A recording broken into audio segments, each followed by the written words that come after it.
두 번째, 그래서 우리는 마귀는 우리의 감정을 이용하기 때문에 하나님으로 무장해야 한다는 거예요. 우리 11절 말씀을 보실래요? 어떻게 무장하라고 권면하고 있는지. 마귀의 간계가 뭐예요? 모략이에요. 뒤에서 숨어서 뭔가 작전 짜는 거예요. 악한 계획이에요. 우리의 감정을 이용하려는 것입니다. 이런 마귀의 간계를 대적하기 위해서 어떻게 하라고 해요? 하나님의 뭐를 입으라? 전신갑주를 입으라.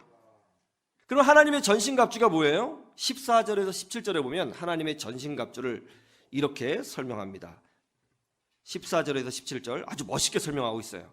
그런즉 서서 진리로 너희 허리띠를 띠고 의의 호심경을 붙이고 평안의 복음이 준비한 것으로 신을 신고 모든 것 위에 믿음의 방패를 가지고 이로써 능히 악한 자의 모든 불화살을 소멸하고 구원의 투구와 성령의 검 곧 하나님의 말씀을 가지라.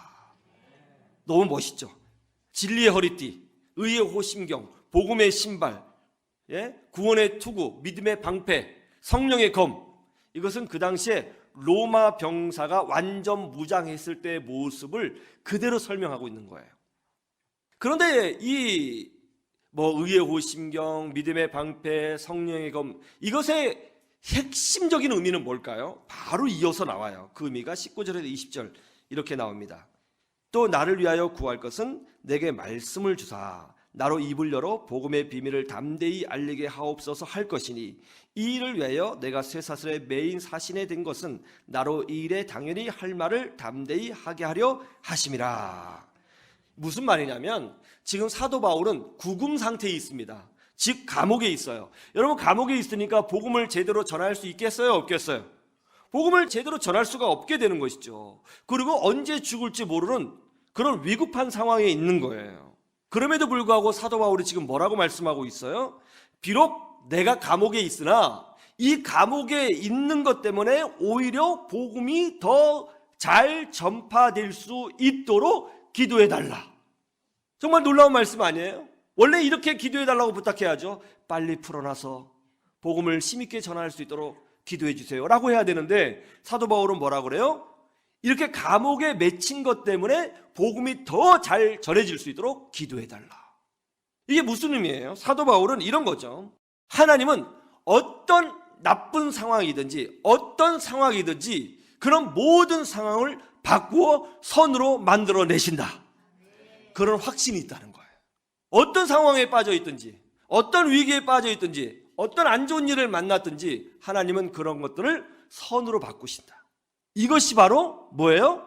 이것을 믿는 것을 하나님의 전신갑주를 입으라고 하는 거예요. 하나님의 전신갑주란 이와 같이 어떤 상황이든지 선으로 바꾸실 하나님을 믿는 절대 믿음, 이것이 바로 하나님의 전신갑주의 핵심인 것입니다. 그게 바로 하나님의 전신갑주예요. 하나님으로 무장되는 것입니다. 요셉이 이미 그렇게 고백을 했습니다. 한번 보세요. 창세기 50장 20절. 여기서 당신들은 요셉의 형들을 말하는 거예요. 당신들은 나를 해하려 하였으나 하나님은 그것을 어떻게 바꿨어요? 선으로 바꿔서 나를 총리로 세워주시고 많은 사람들의 생명을 구원하도록 만들어주셨다. 요셉이 어느 날 꿈을 꿨죠. 요셉의 별을 향하여 하늘의 해와 달과 형들의 별이 요셉의 별에 절하는 꿈이었습니다. 이것은 요셉이 대장이 된다는 하나님의 약속인 거였죠. 형들은 그런 요셉을 질투했습니다. 그리고 하나님의 축복이 이루어지지 않도록 하기 위해서 인위적으로 하나님의 축복을 막으려고 요셉을 죽이려고 했습니다. 요셉이 죽으면 그 꿈이 이루어지지 않잖아요. 그런데 차마 죽일 수는 없었고 노예로 팔아버리죠.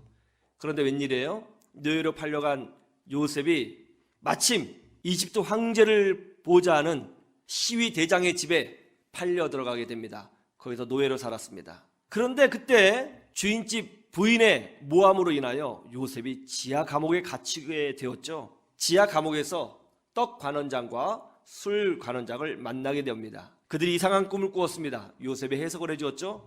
요셉이 해석해 준 대로 되었습니다. 세월이 흘렀습니다. 이집트 황제 파라오도 어느 날 아주 묘한 꿈을 꿨습니다. 아무도 해석할 사람이 없었죠. 그때 요셉의 꿈 해석을 들었던 술 관원장이 지하 감옥에 있는 요셉을 생각해냅니다. 그리고 황제에게 이제 제안을 하죠. 제가 감옥에 있었을 때에 꿈 해석을 잘하는 어떤 청년을 만났습니다.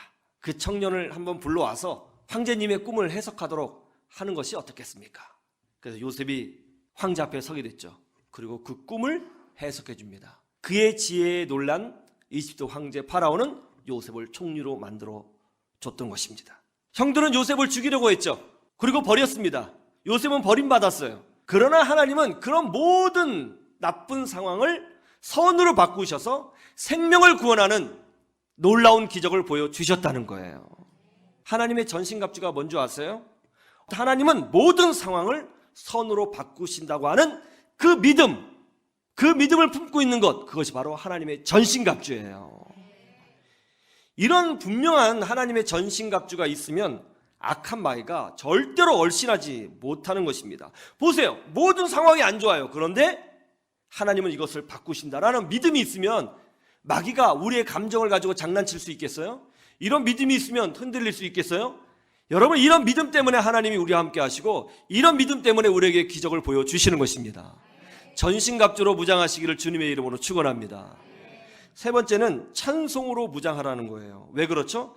우리가 찬송할 때 악한 마귀가 도망가기 때문에 그런 것입니다.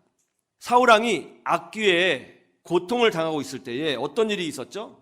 다윗이 수금을 타며, 요즘식으로 하면 기타를 치면서 찬양을 하니까 사울왕을 괴롭히던 악귀가 떠나갔다, 이렇게 되어 있어요. 여호사밧이 유다 왕으로 있었을 때에 암몬과 모압과 마온 족속이 연합군을 형성하여 남유다를 침공하게 되었습니다. 그때 여호사밧 왕이 성가대를 급하게 조직하죠. 그리고 성가대의 찬양과 함께 전쟁터에 나가 싸우게 됩니다. 그러자 어떻게 됐어요? 성가대가 찬양하는 순간 하나님이 역사하셨고 엄청난 승리를 거두게 되죠. 이것이 의미하는 바가 뭐죠? 단순히 전쟁 이야기를 기록하려고 이런 이야기가 성경에 기록되었나요? 그렇지 않죠. 어떤 영적인 의미가 있기 때문에 성경에 기록된 것이죠. 그것이 뭐예요? 모압, 암몬, 마온 족속은 바로 우리를 공격하는 마귀를 상징하는 것입니다. 성가대가 찬양할 때 어떤 일이 벌어졌어요? 이스라엘 백성이 승리했다는 거예요. 마귀가 무너졌다는 거예요. 깨졌다는 거예요. 여러분, 찬송으로 승리하시기를 주님의 이름으로 축원합니다. 장애 때문에 말을 할 수 없는 아이가 있어요. 그런데 놀랍게도 말은 못하는데요, 찬송은 해요. 이 아이의 이름이 소명입니다. 소명. 지미션이라고 하는 사회복지 선교단체에 올라온 내용인데요, 소명의 엄마 은영 집사님은 남편과 결혼한 지 7개월이 되었을 때에 소명이를 임신하게 되었습니다. 결혼 전에 그렇게 다정다감했던 남편은 알고 보니까 하루에 18시간 게임을 하는 게임 중독자였다고 합니다. 너무나도 절망스러웠습니다. 그래서 우울증에 빠졌습니다. 남편을 변화시켜달라고 그렇게 기도를 했지만 돌아오는 것은 딸깍거리는 남편의 마우스 소리뿐이었습니다. 임신 6개월 차, 남편과 말다툼을 심하게 하고 있는데 그때 양수가 터졌어요. 급하게 병원에 갔습니다. 아이는 결국 0.9kg의 모습을 가진 미숙아로 태어났습니다. 의사는 이 아이는 99% 죽는다고 말을 해주었습니다. 병상에 누워 하염없이 눈물을 흘렸습니다. 그리고 소명이를 살려달라고 하나님께 부르짖었습니다.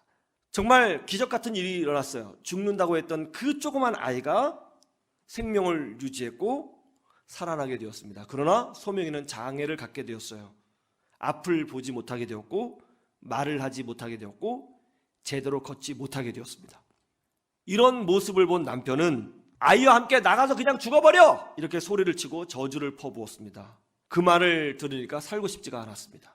그래서 수면제를 한 움큼 삼켰습니다. 8일 동안 혼수 상태에 빠졌습니다. 병원에서 눈을 뜨자마자 소명이를 먼저 찾았습니다. 아이에게도 너무나도 미안했습니다. 울고 또 울었어요. 결국 남편과 이혼하게 되었습니다. 13만 원짜리 월세방을 얻어 겨우 살았지만 우울증 때문에 온전한 삶을 살 수가 없었어요.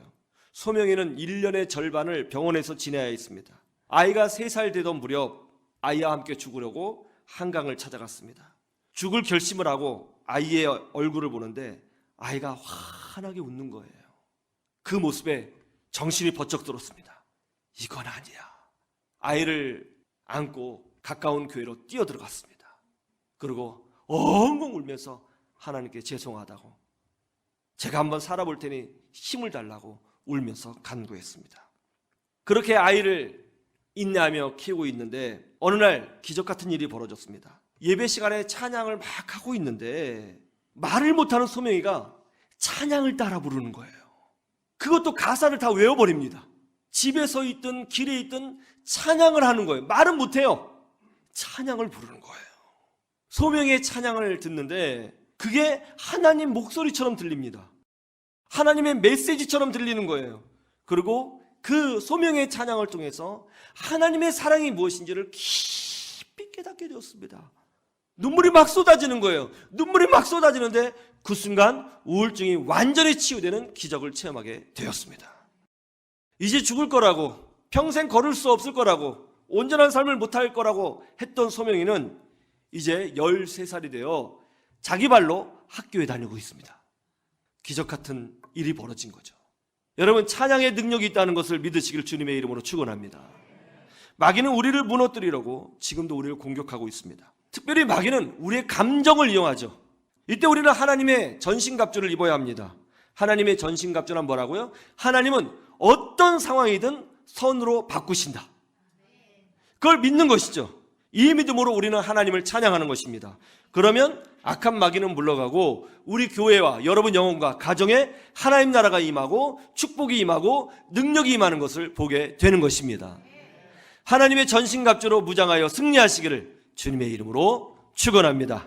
축원합니다.